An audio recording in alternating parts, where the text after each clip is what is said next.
Bapak Ibu peserta diklat yang saya banggakan, setelah sebelumnya kita menghitung biaya produksi lainnya, kemudian langkah selanjutnya adalah menghitung biaya panen dan penjualan.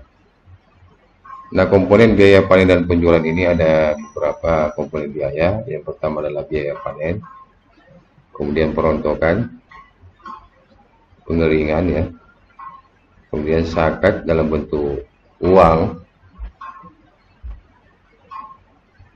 Di sini ada transportasi dan penggilingan.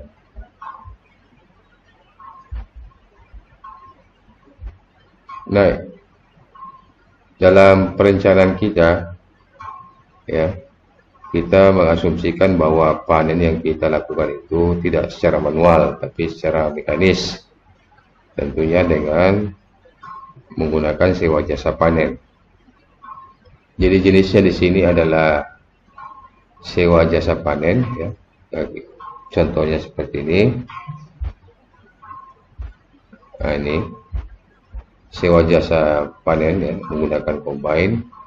Kemudian unitnya itu adalah hektar, ya, atau satuannya, ya. Kemudian jumlah yang akan dipanen atau luas lahan yang akan dipanen itu adalah 1 hektar. Kemudian di sini ada harga satuan per hektar untuk sewa jasa panen itu adalah 1 juta, maka jumlahnya adalah 1 juta rupiah.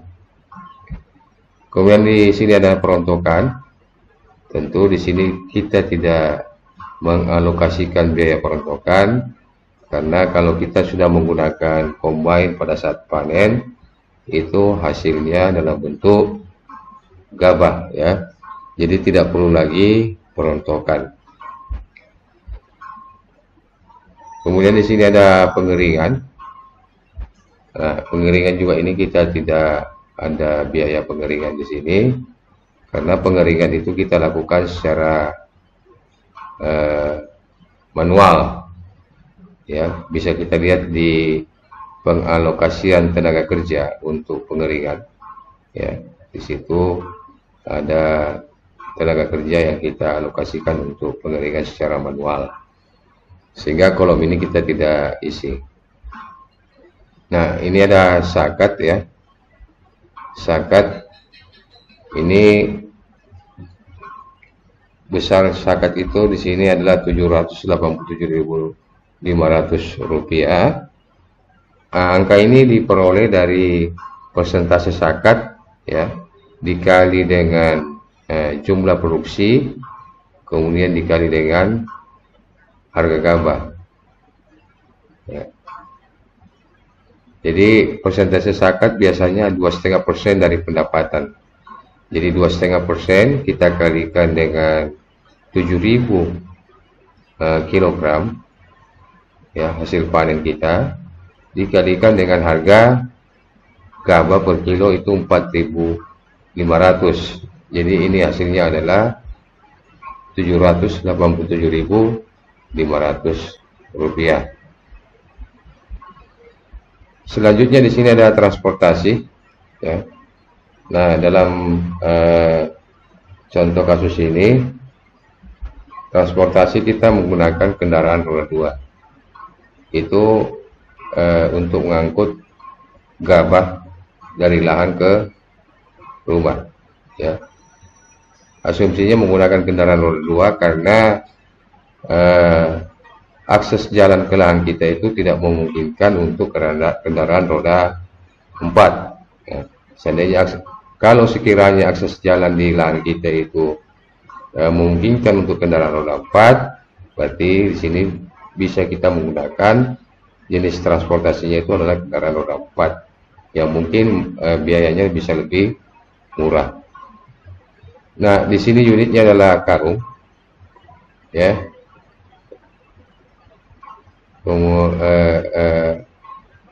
Yang beratnya kurang lebih 100 kg ya per karung.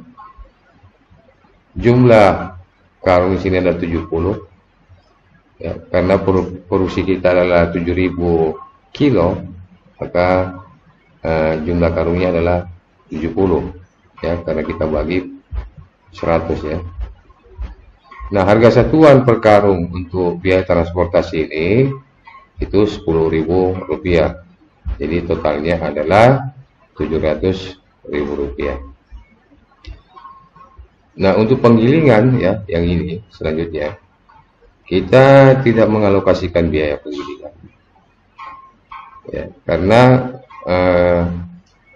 penjualan kita itu bukan dalam bentuk beras, tapi dalam bentuk gabah. Namun kalau dalam perencanaan memang kita sudah merencanakan bahwa nanti penjualan dalam bentuk beras, berarti komponen biaya di sini akan dialokasikan. Oke, Bapak Ibu sekalian, setelah ini kita isi ya, biaya panen dan penjualan. Selanjutnya kita masuk kepada perhitungan produksi dan pendapatan. Nah, ini tabelnya ada dua, ada tabel produksi, ada tabel pendapatan. Nah, ini ada beberapa komponen di sini, seperti hasil panen padi, itu satuannya adalah kilogram. Ini berapa jumlah panen kita. Kemudian alokasi padi yang dipanen untuk konsumsi sendiri itu berapa kilogram. Zakat, sewa lahan, input usaha tani dan seterusnya. Nah, untuk cara mengisi tabel ini ya, kita masukkan nilai-nilai sesuai dengan asumsi yang sudah kita bangun tadi dan hasil perhitungan biaya-biaya yang kita sudah lakukan sebelumnya. Contohnya seperti ini ya. Ini ada hasil panen padi kita itu ada 7.000 kilogram, 7 ton atau 7 ton ya. Kemudian alokasi padi yang dipanen untuk konsumsi sendiri itu kurang lebih 500 kilogram ya. Ini dalam bentuk padi ya, bukan dalam bentuk beras. Kemudian zakat ya, jika dibayar dengan padi ini ada 175 kilogram. Jadi untuk mengkonversi nilai-nilai tadi ke dalam bentuk padi, maka kita lakukan pembagiannya. Kita bagi antara nilai zakat tadi ya, nilai zakat tadi Rp787.500, kita bagi dengan harga gabah yaitu 4.500. Maka ketemu angka 175 kg. Sewa lahan ini diasumsikan Rp1.000.000 per musim tanam ya, atau Rp2.000.000 per tahun ya, 2 musim tanam. Jadi ini perhitungannya untuk 1 musim tanam. Jadi kita angka 2 juta tadi per tahun sewa lahan itu kita bagi 2, jadi Rp1.000.000. Sewa lahan ini kita bagi dengan harga gabah yaitu 4.500, maka ketemu angka 222 kg. Nah, untuk input usaha tani ini kita jumlahkan tadi ya, biaya-biaya input usaha tani termasuk tenaga kerja di dalamnya. Jadi kita jumlahkan antara biaya input produksi usaha tani dengan biaya tenaga kerja. Kemudian kita bagi dengan 4.500 ya. Nah, ini untuk layanan lain, ini ada biaya produksi lainnya ya, ditambah dengan biaya panen dan penjualan, kemudian kita bagi dengan harga gabah yaitu 4.500, maka ketemu layanan lain yang harus dibayar dengan padi itu sebesar 682 kilogram. Nah, lain-lain di sini ada asuransi, ya, harus asuransi tanaman kita yang besarnya 300.000 rupiah, ya. Itu 60, kalau kita konversi ke padi menjadi 67 kilogram. Jadi sisa hasil padi kita yang terjual itu sisa 4.126 kilogram. Jadi dikurangkan antara produksi dengan komponen yang di atas ini, ya, seluruh komponen biaya padi. Nah, ini kita konversi menjadi beras, ya. Asumsinya bahwa rendemen dari gabah ke beras itu adalah 60%, maka ini kita kali 0,6, ya. Jadi kalau dalam bentuk beras dia adalah 2.476 kilogram. Nah, di pendapatan, ya, kita masukkan angka ini, ya. Padi tadi pendapatan jenisnya dari padi atau gabah, unitnya adalah kilogram. Jumlahnya itu 4.126. Jadi jumlah padi yang terjual itu setelah dikurangi dengan komponen di sini tadi, alokasi padi yang dipanen untuk konsumsi, zakat, sewa lahan, input usaha tani, layanan lain dan pengeluaran lainnya, itu tinggal 4.126 kilo. Dikali dengan harga satuannya, maka di sini kita peroleh angka 18.567.500. Ini total, ya, sama. Ini ke bawah lagi totalnya masih sama. Nah, di sini kita tidak ada hasil sampingan, ya, dari padi, ya, karena kita menjualnya dalam bentuk gabah. Baik Bapak Ibu sekalian, ini penjelasan singkat tentang produksi padi dan produksi dan pendapatan. Nah, setelah kita menghitung produksi dan pendapatan ini, maka langkah selanjutnya kita menghitung laba rugi, ya.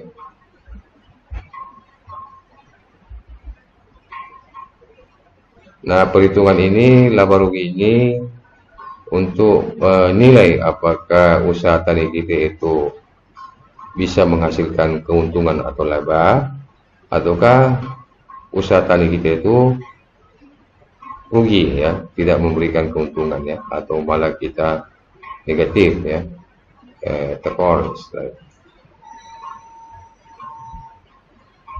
Nah, di sini ada kolom jenis, ya. Dalam perhitungan laba rugi itu ada jenis, ya, jenis pengeluaran itu apa saja, ya, mulai dari input usaha tani yang terdiri atas benih, ya, urea, NPK, pupuk lainnya, dan bahan kimia.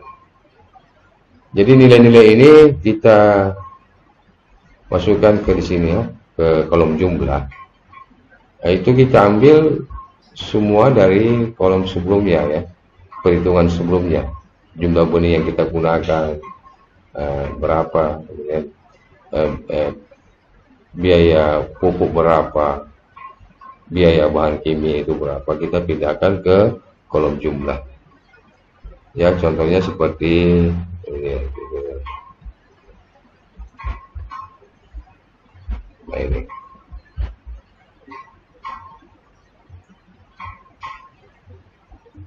Nah, di sini dalam perhitungan biaya benih pada perhitungan pertama tadi, di sini ada biaya benih sebesar Rp225.000, kemudian urea Rp605.000 dan seterusnya ya. Nah, kita totalkan, ini adalah subtotal dari pengeluaran ya dalam bentuk input usaha tani itu sebesar Rp3.445.000. Nah, di biaya bekerja itu ada pengeluaran ya sebesar Rp2.080.000 ya. Di pengeluaran lain ini untuk produksi ya, ada pembajakan tadi, ada peralatan lahan ya, kemudian ada pembelian alat sederhana, itu totalnya Rp1.370.000. Kemudian di sini ada panen, biaya panen dan penjualan. Nah, ini angka-angka ini kita pindahkan tadi ya dari kolom biaya panen dan penjualan. Kemudian pengeringan ya, di sini tidak ada. Transportasi tadi ada 700. Kemudian zakat ya, zakat itu tadi kita ada 787.500. Totalnya adalah 2.487.500. Nah, sewa lahan tadi kita asumsikan 1 juta per musim tanam ya. Kemudian asuransi itu Rp300.000 per musim tanam. Totalnya adalah Rp1.300.000 untuk sewa lahan dan asuransi. Nah, total pengeluaran kita itu kita jumlahkan semua pengeluaran-pengeluaran di atas ini ya. Kita jumlahkan ini ya. Semua subtotal ini kita jumlahkan sehingga total pengeluaran kita itu sebesar Rp10.682.500.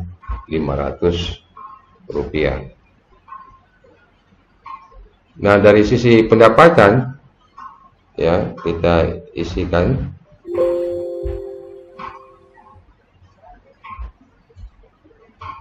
nah, ini pendapatan tadi dari penjualan padi itu sebesar Rp31.500.000. Nah, nilai ini diperoleh dari jumlah produksi kita ya, yaitu 7.000 kg dikalikan dengan harga gabah yaitu Rp4.500 per kilogram. Jadi pendapatan kita dari penjualan padi itu adalah Rp31.500.000. Nah, untuk penjualan hasil sampingnya tidak ada, kemudian penjualan lainnya juga tidak diasumsikan tidak ada. Sehingga kita bisa melihat apakah kita untung atau rugi dalam melakukan usaha tadi ini. Kita bisa lihat di sini ya. Contohnya ini. Jadi pendapatan kita tadi dari penjualan padi itu Rp31.500.000. Total pengeluaran kita itu adalah Rp10.682.500. Nah, di sini angkanya adalah positif, berarti kita untung ya, mengalami keuntungan, memperoleh keuntungan sebesar Rp20.817.500. Bapak Ibu peserta yang saya banggakan, inilah cara menghitung laba rugi ya.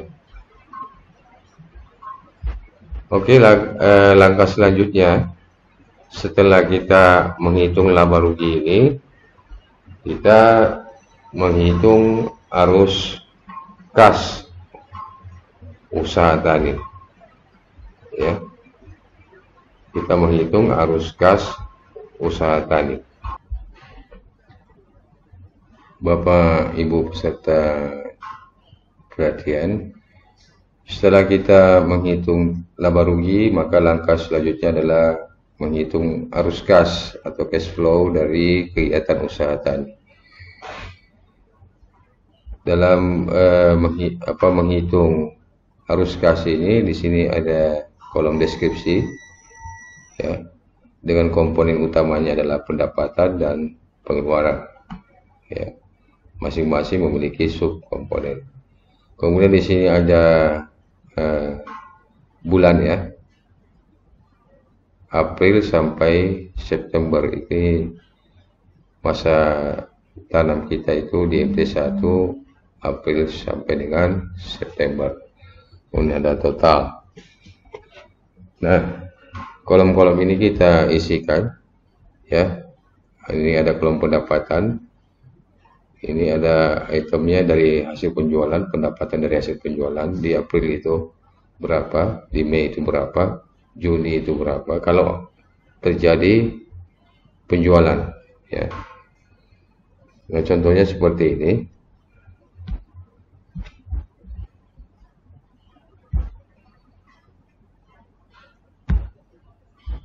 Ya, ini ya.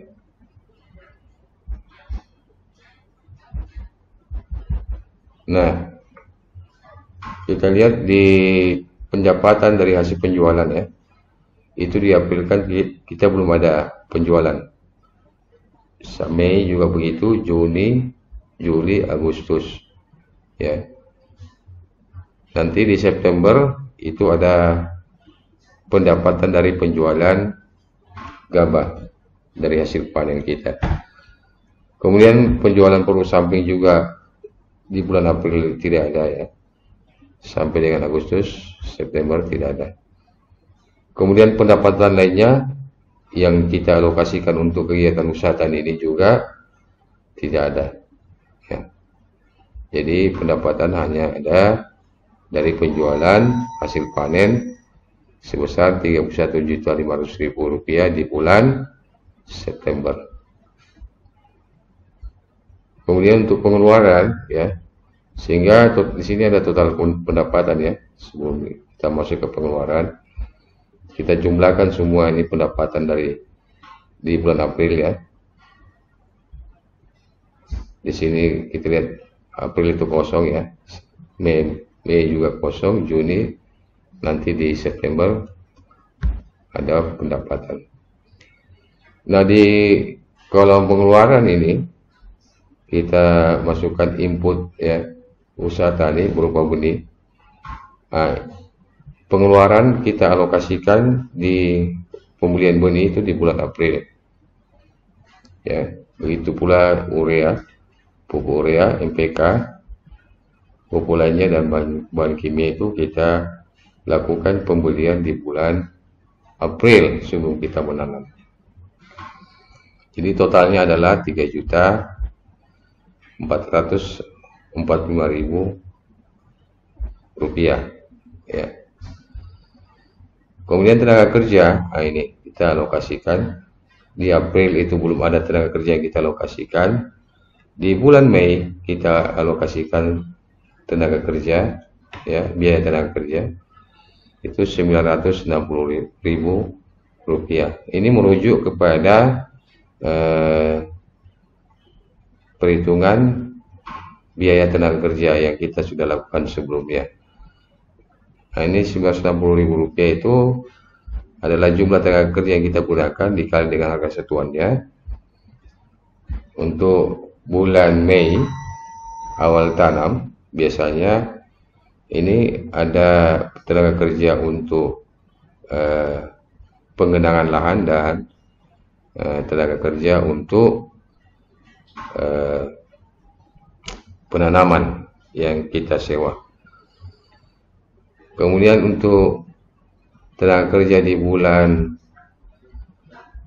Juni tidak ada, Juli juga tidak ada, dan di Agustus ada tenaga kerja, ya. Biaya tenaga kerja yang kita bayarkan upahnya sebesar Rp1.120.000. Ini adalah upah tenaga kerja pengeringan dan panen, ya, sesuai yang kita alokasikan di dalam komponen biaya tenaga kerja. Nah, ini totalnya kita totalkan semua, ya. Pengeluaran di bulan Mei. Ini di sini karena di sini kosong ya, ini kosong. Jadi totalnya adalah Rp960.000 di bulan Mei untuk tenaga kerja, dan di Agustus itu Rp1.120.000. Nah, biaya produksi lainnya ini di sini ada penataan lahan, itu kita lakukan di bulan Mei. Ya, berupa sewa jasa untuk meratakan lahan kita yang menggunakan traktor. Kemudian ada pembelian peralatan sederhana, itu kita alokasikan di bulan Mei pembeliannya itu. Ya. Kemudian di sini ada panen. Panen itu di bulan Agustus sebesar 1 juta berupa sewa jasa alsin, sewa jasa panen ya, menggunakan combine tadi. Kemudian transportasi itu di bulan Agustus ya, pada saat panen. Kemudian zakat kita bayarkan itu sesaat setelah panen ya, di Agustus. Itu 787.500. Nah, ini totalnya 1 juta ya. Total biaya produksi lainnya dan biaya panen dan penjualan itu Rp1.370.000. Kemudian di bulan September itu adalah Rp2.487.500. Nah, untuk sewa lahan kita bayarkan atau kita keluarkan di bulan April ya, sebelum tanam. Kemudian asuransi ini kita bayarkan selama 4 bulan ya, selama durasi mulai saat kita tanam sampai panen, itu 4 bulan. Itu per bulannya 75.000, jadi totalnya 300.000 ya. Nah, ini subtotal dari sewa lahan dan asuransi. Nah, total pengeluaran ini kita jumlahkan semua subtotal pengeluaran mulai dari atas ya, mulai dari sini sama, jumlahkan juga subtotal tenaga kerja untuk setiap bulannya, subtotal untuk biaya produksi lainnya dan biaya panen penjualan. Kemudian subtotal untuk biaya sewa lahan dan asuransi. Nah, ini kita totalkan jadi Rp4.445.000, yang kemudian untuk bulan Mei itu sebesar Rp2.405.000 dan seterusnya ya. Setelah itu di arus kas atau cash flow ini kita melakukan pengurangan antara pendapatan ya di bulan Mei ini, total pendapatan dengan total pengeluaran di bulan Mei ini. Jadi pendapatan di bulan Mei kita adalah 0, sedangkan pengeluaran kita adalah Rp4.445.000, maka kas kita di bulan April itu negatif Rp4.445.000. Begitu juga di bulan Mei dia negatif ya, karena pendapatannya 0, sementara pengeluarannya sebesar Rp2.405.000. Dan seterusnya di bulan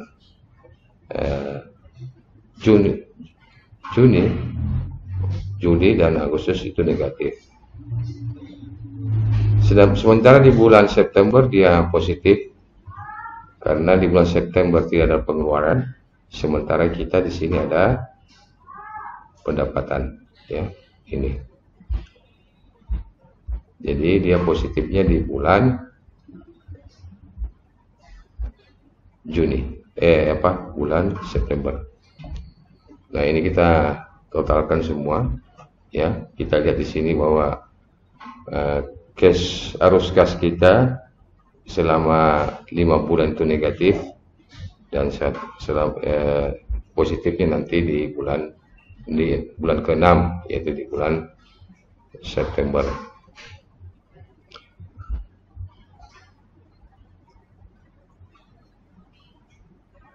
Baik Bapak Ibu peserta diklat, setelah kita menghitung arus kas ini, maka langkah selanjutnya kita masuk ke perhitungan arus kas setelah adanya pembiayaan, ya. Ini.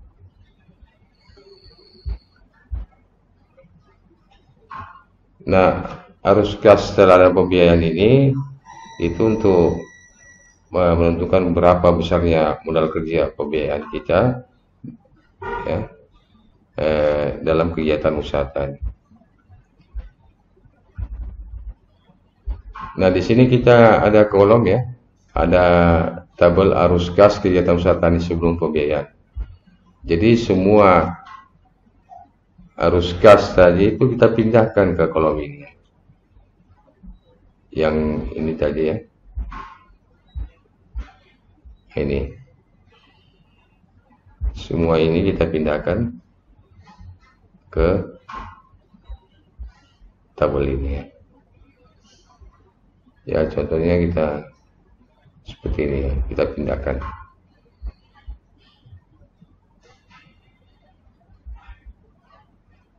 Nah, kebutuhan pembiayaan, di sini ada kebutuhan pembiayaan. Modal kerja yang kita butuhkan itu berapa? Jadi yang negatif-negatif tadi ini itu adalah kebutuhan modal kerja, ya.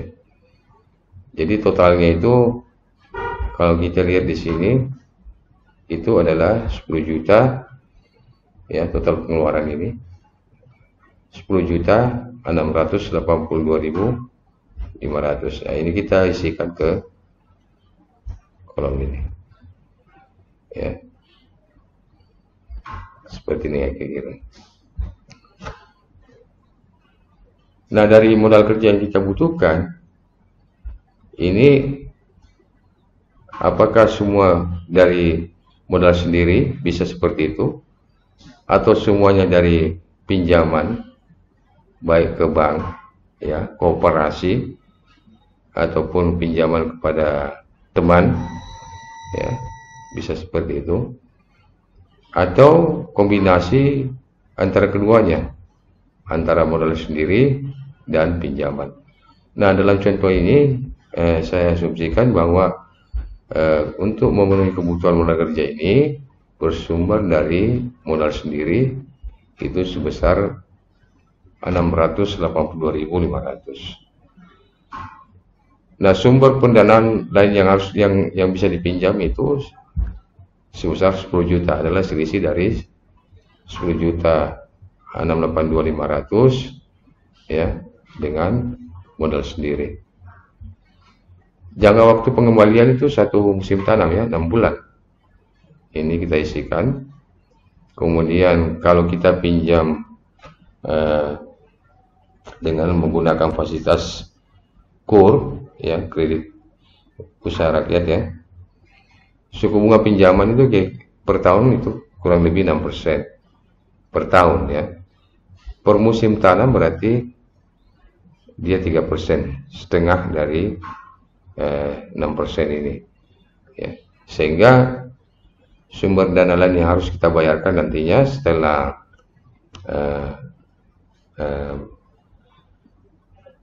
peminjaman itu sebesar 10.300.000. Jadi jumlah pinjamannya 10 juta, ada bunganya sebesar Rp300.000 yang harus kita bayarkan. Nah, dengan kondisi modal kerja seperti ini, komposisi modal kerja seperti ini, kita masukkan ke dalam arus kas kegiatan usaha tani setelah pembayaran. Ya, di sini ada modal sendiri dari rumah tangga, ya. Kemudian ada pinjaman yang diterima, pembayaran pinjaman, ya. Contohnya seperti ini ya. Ini. Nah, di bulan April ini ya ada modal sendiri sebesar 682.500. Kemudian ada pinjaman yang kita terima tadi dari bank ya, dengan fasilitas kur itu tadi 10 juta rupiah. Kemudian di bulan Mei tidak ada alokasi sampai dengan September. Kemudian nanti pembayaran pinjaman itu kita lakukan di bulan September setelah kita melakukan panen, ya. Setelah kita ada penerimaan dari penjualan padi ya, setelah panen. Nah, ini ada arus kas dari kegiatan keuangan, kita jumlahkan ya. Di bulan April kita jumlahkan semua arus kas dari keuangan ini, kita jumlahkan. Di Mei, di April itu ada 10 juta 682.500, di Mei kosong, Juni juga kosong, di September ada negatif ya pembayaran, karena dia pembayaran pokok pinjaman plus bunga, jadi dia negatif ya, 10.300.000 rupiah. Nah, arus kas bulanan kegiatan usaha tani sebelum pembayaran. Jadi ini angka ini tadi yang di atas itu kita pindahkan lagi ke bawah sini. Jadi yang ini kita masukkan ke kolom ini. Ya. Nah, di sini ada arus kas kumulatif kegiatan usaha tani setelah pembiayaan. Nah, untuk menghitung ini, itu kita menjumlahkan dari arus kas kegiatan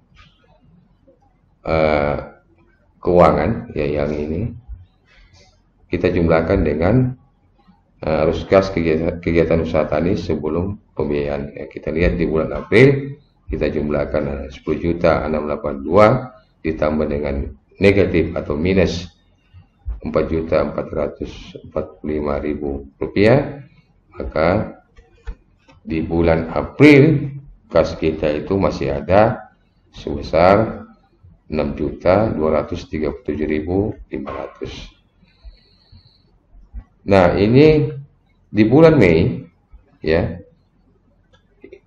karena kas kita itu di April masih ada 6 juta, sementara di Mei ada pengeluaran sebesar 2.405.000, maka ini kita kurangkan kas kita yang ada di bulan April, kita kurangkan dengan pengeluaran yang ada di bulan Mei, sehingga kita di bulan Mei itu ada kas kita kurang lebih sebesar 3.832.500. Begitu selanjutnya ya, di bulan Juni kita kurangkan antara kas di bulan Mei dengan pengeluaran di bulan Juni, kita peroleh angka ini. Dan selanjutnya ya, seperti itu ya, seterusnya, sehingga di bulan Agustus kas kita sudah kosong ya, habis secara kumulatif setelah pembiayaan. Nah, di bulan September ya, di sini ada pembayaran pinjaman plus bunga, kemudian ada penerimaan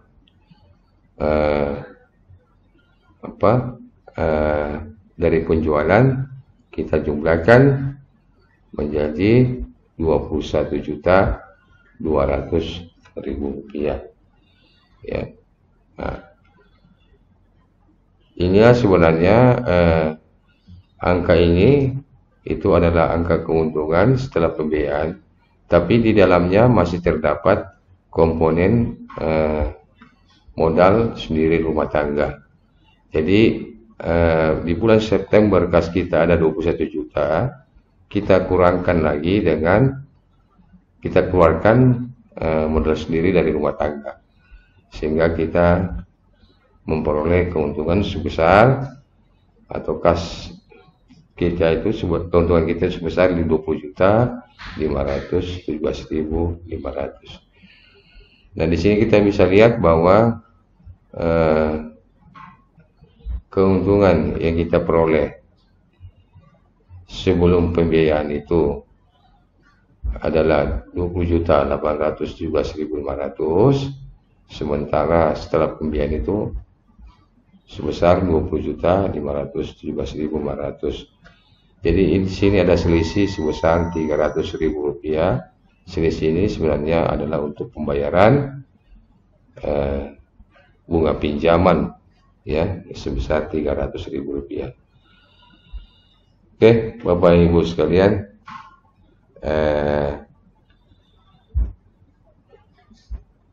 inilah penjelasan singkat mengenai perhitungan arus kas, ya, setelah pembiayaan.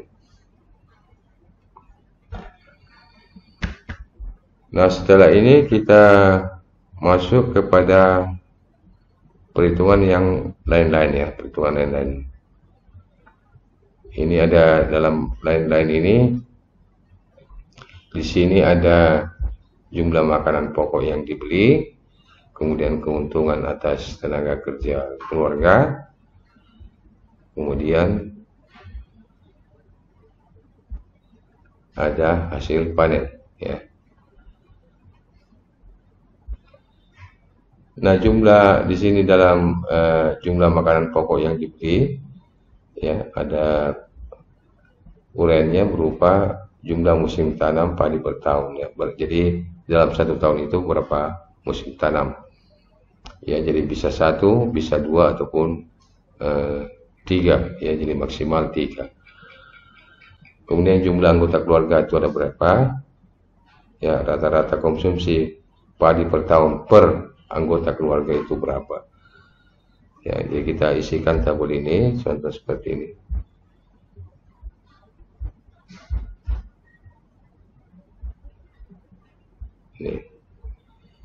Jadi jumlah musim tanam padi per tahun itu ada 2 NT.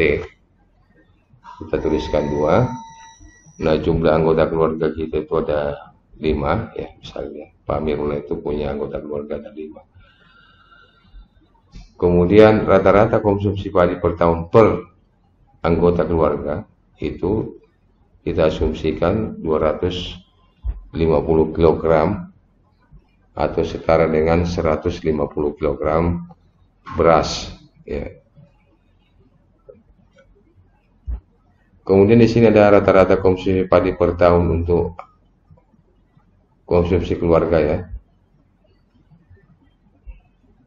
Nah, karena per anggota keluarga itu 250, sementara jumlah anggota keluarga 5, maka ini kita kalikan 5 kali dengan 250 sehingga diperoleh 1.250 kg. Rata-rata konsumsi padi per musim tanam, ya. Ini kita peroleh dari angka rata-rata konsumsi per tahun, ya, untuk keluarga dibagi dengan jumlah musim tanam, ya. Karena jumlah musim tanamnya 2, maka angka ini kita bagi 2 sehingga diperoleh 625. Nah, produksi padi untuk konsumsi keluarga, ya, yang dialokasikan untuk konsumsi keluarga itu 500 kg, ya. Sama, ya, kita lihat perhitungan di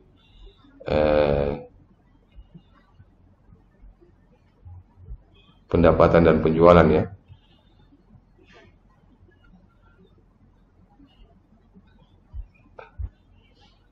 Nah, ini. Jadi alokasi padi yang dipanen untuk konsumsi sendiri itu 500 kilo, ya. Nah, ini. Sehingga terdapat selisih, ya, antara kebutuhan konsumsi per musim tanam dengan porsi padi yang dikonsumsi oleh keluarga. Jadi kita ada selisih sebesar 125 kg. Jadi ada jumlah makanan pokok yang harus dibeli oleh keluarga petani sebesar 125 kg.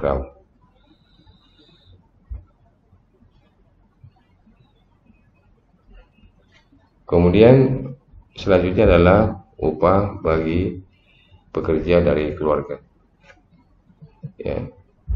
Di sini ada laba bersih setelah pembiayaan, laba bersih sebelum pembiayaan, pembayaran bunga atas pembiayaan, kemudian laba bersih setelah pembiayaan yang kita isikan di sini. Contohnya seperti ini. Nah, ini laba bersih sebelum pembiayaan ya. Nah, kita lihat di arus kas tadi. Nah, ini.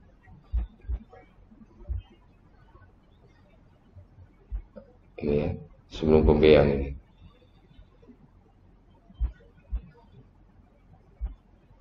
Kemudian pembayaran bunga atas pembiayaan lainnya, tadi dari pinjaman bank dengan bunga 3% itu 300. Jadi laba bersih setelah pembiayaan itu adalah Rp20.517.500.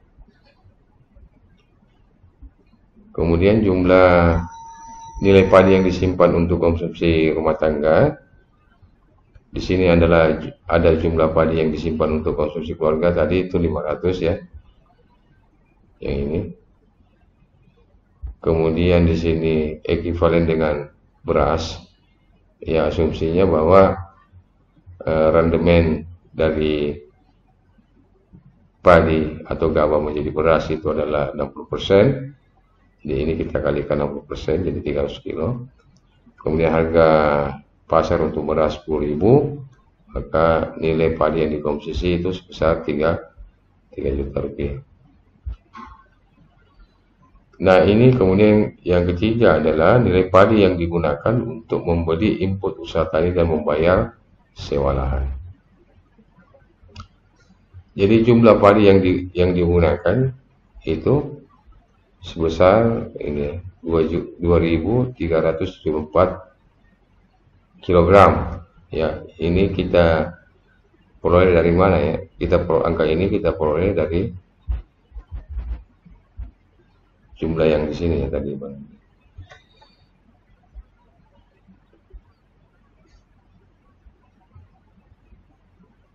Nah, ini ya.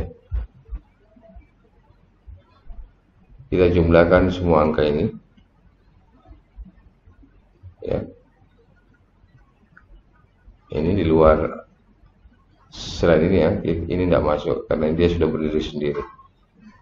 Nah, angka ini kita jumlahkan,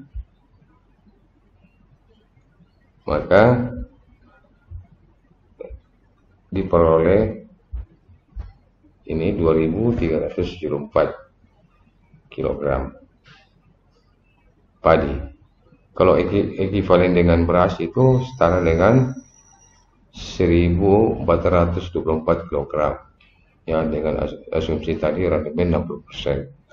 Harga berasnya adalah 10.000, kemudian nilainya adalah 14.244.000 rupiah.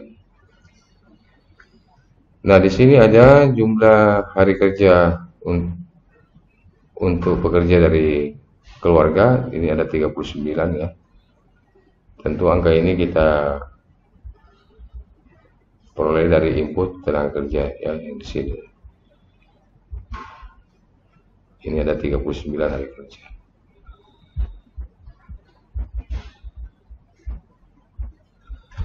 Ya. Nah, jadi upah pekerja dari keluarga itu adalah penjumlahan ya. Kita jumlahkan semua ini. Laba bersih setelah pembiayaan, kemudian nilai padi yang dikonsumsi rumah tangga, kemudian nilai padi yang digunakan untuk membeli input dan sewa lahan ya, sewa lahan.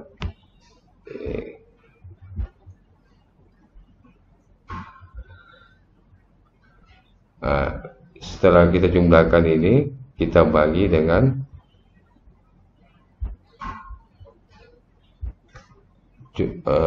jumlah hari kerja dari pekerja keluarga, ya, kita bagi 39.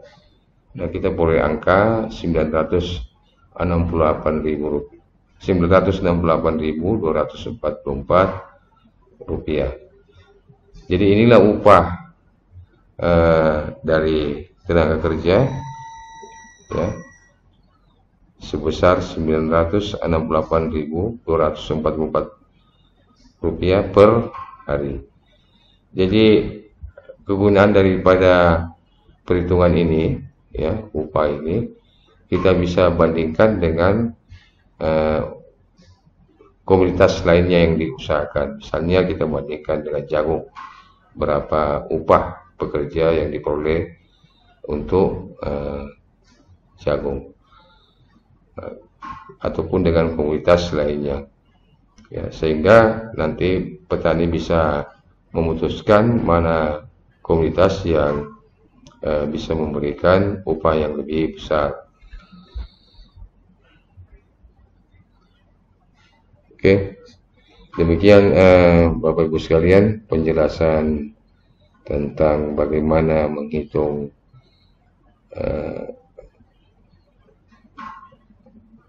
biaya rencana usaha tadi, ya. Semoga ini bermanfaat bagi Bapak Ibu sekalian, ya, dengan harapan Bapak Ibu bisa memahami ini dan kemudian mengajarkannya kepada petani yang ada di wilayah kerja Bapak Ibu, sehingga petani kita bisa lebih profesional dalam bekerja dan pertanian akan bisa maju, mandiri dan modern. Terima kasih. Assalamualaikum warahmatullahi wabarakatuh.